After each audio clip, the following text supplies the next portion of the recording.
Hey everybody, Dave here. Hope you're having an awesome day. So, Professor Malcolm needs some little minions to work with him, so I want to build some probe droids.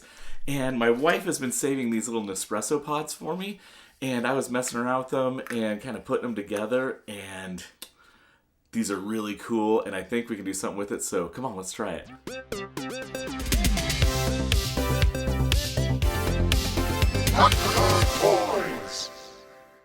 Okay, so I'm not too worried about the body. I feel like that's going to take care of itself. But legs, I have got to figure out the structure of the legs. So I'm taking this square polystyrene tubing, some scrap polystyrene, and I'm going to cut out some little pieces here. And the scrap polystyrene is essentially just going to be more like greebling, and I'm trying to build out the structure of the legs. So I'm just cutting a sixth piece here. I'll have two on either side. Then I've got this square balsa wood here, and this wood is really light. I probably should have used a little bit stronger wood, maybe like basswood, but that's okay. It'll work out for me. This wooden dowel, I'm going to use this for some knee joints. So I'm going to go ahead and cut out a couple of extra little knee joints here. And you can see I'm kind of just laying everything out, trying to figure out what the structure is and how I'm going to put this all together. I'll be totally honest with you, legs, hands, arms, kind of intimidate me. I'm not really great at building them. So over the course of this year, I'm really looking forward to kind of pushing myself to get more comfortable with building these components. You can see that I'm kind of snipping off all the extra little pieces. And then there's this little half circle here. Well, I'm taking the same rod that I used for the knee joint, wrap it in sandpaper, and I can just sand that polystyrene away. It works really nice. And it gives me a nice cutout for this when I glue this on a little bit later. Now for the upper part, I want to have kind of a hydraulic feel, so I'm taking these two different pieces of styrene and they fit really nicely together. I've trimmed those down. I haven't really glued anything yet because I'm just kind of fitting everything together. The wood structure underneath, I'm going to paint it silver so it looks like maybe it's a mechanical metal underneath. So here you can see I'm trying to see what's the gap that I want on that side, and then with the knee and all that stuff. So that's about where I'm thinking I want things to be. Now what I'm doing here is I'm just kind of dry fitting everything so I know where to glue it and make sure visually it's what I'm looking for. So I'm going to take these beads and I'm going to glue these on, but again, I'm just laying them out so I get a feel for this mechanical vibe. Now I love my BSI glue. This stuff is awesome. If you're a new modeler and you've never tried this BSI glue, I love the medium gap fill. It is really nice. So I recommend that for sure. All right, gluing these beads into place. Sometimes you get a little bit of wiggle room here. But you'll see a little bit later, it wasn't quite as nice on the balsa wood because the balsa wood is so porous, it just sucked that glue right in. But I was gluing the knee joint on there. Here I'm gluing the upper thigh, I guess you could call it, trying to find where that really nice spot is where I have a nice gap there. I feel like that's pretty decent. And yeah, I think that's going to work. I'm going to go ahead and glue the additional greeblies on here. Ultimately, I'm trying to make these legs symmetrical on both sides. So by adding some beads and some additional greebling, this will help me kind of keep everything symmetrical and looking cohesive. I added a little strip of polystyrene, again, just to build that out just a little bit more.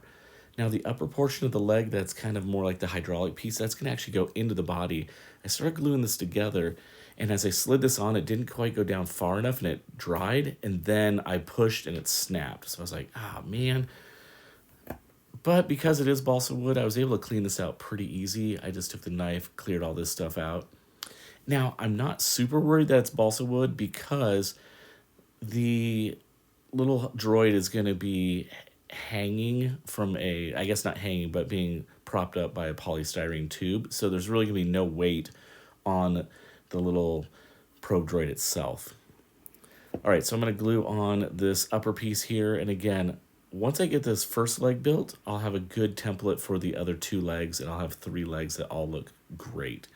Glue my finger there just a little bit. Okay, now like I said, I'm going to do the second side of this, just gluing on those little polystyrene scraps, the beads, and that looks pretty great. As I'm building this, I'm kind of evaluating what more does it need, and like how little do I need to put on it. I don't want to overdo it. So I'm kind of looking at the thing here and I thought, no, it's not quite right. It looks a little too wimpy. So I thought, maybe if I take this little piece of polystyrene tube, I can glue this on here and it'll look like some kind of hydraulic rod going up and down. So I glued that on. I was like, that looks pretty good, but still not quite right. And again, I'm evaluating this project every step that I go.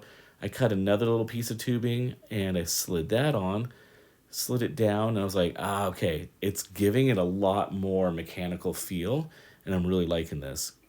Now, to put the holes in the body, there are these little lines, and you can see there's a line, and then I can go two spaces, a line, two spaces, a line, two spaces. So I thought, oh, this is great. It's like perfectly symmetrical. After I drilled the first holes, it wasn't quite right, but I did make some little adjustments, but I think overall, a nice pressure fit. This looks really nice.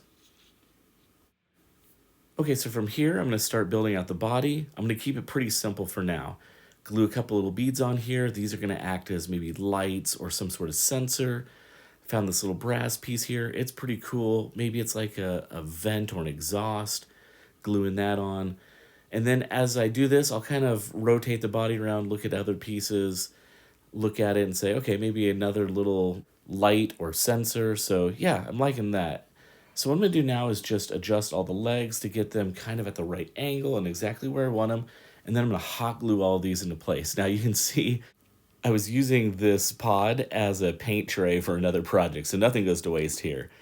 Now for the eyes of the droid, I'm going to use these beads. And this is actually a test pod that I'm working on because this was actually the one that I was using originally for the legs, but I didn't love the spacing of that. So I've taken my new piece here and I've drawn with a Sharpie marker. I've got some larger beads and some smaller beads. So I'm going to have these kind of like gloss spider eyes.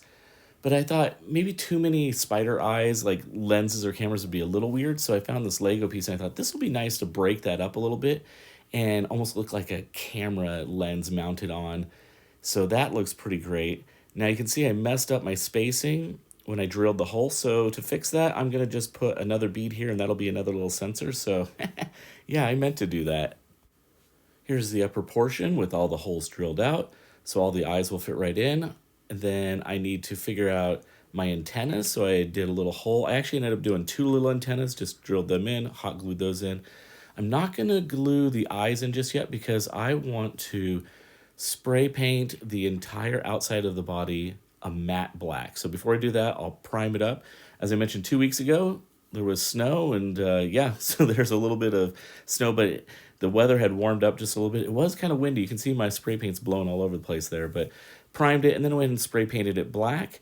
Then after painting it black, I love to do chipping and weathering. So because it was the pods are aluminum, as I scratched away, it went straight down to the aluminum metal, and I was like, this is looking awesome.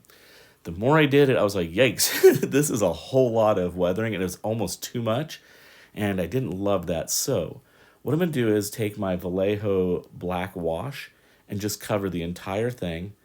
And then after I cover the entire thing, I'll just take a paper towel, I'll dab some of that off, and that actually kind of softened it a little bit. And then I took a silver and did a dry brush over the entire thing, sanded off some of the bits on that metal there, and it really kind of came together. I'll do a little bit more chipping on the bottom half, and then I did the same thing, just covered it again with the Vallejo wash.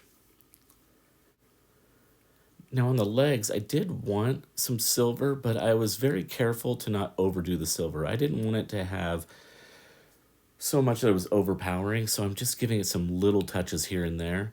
And then once that's done, I'll paint out some of the little camera lenses and maybe sensors. And I did everything red. And then I've got these beads, the large and the small that I was talking about earlier. And I just kind of pressure fit those in there, and look at the gloss against the matte. It looks so good. Because they were kind of pressure fit in, they held pretty nice, and I was able to just hot glue this just to hold everything in. This is going to be all closed up. Nobody's going to see this, so it is a little ugly inside, but it works for me. They did get a little hot, the tins do, so I had to let that cool down just a little bit, and then I'll put the second set of eyes, glue that in, and until I have all the sets of eyes hot glued in.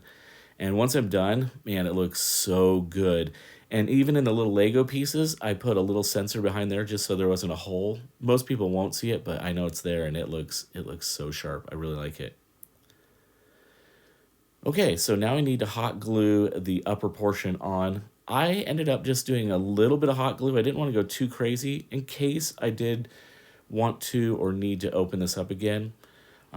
Maybe someday it'd be kind of cool to put some LEDs in there, but for the sake of time, not doing that this week.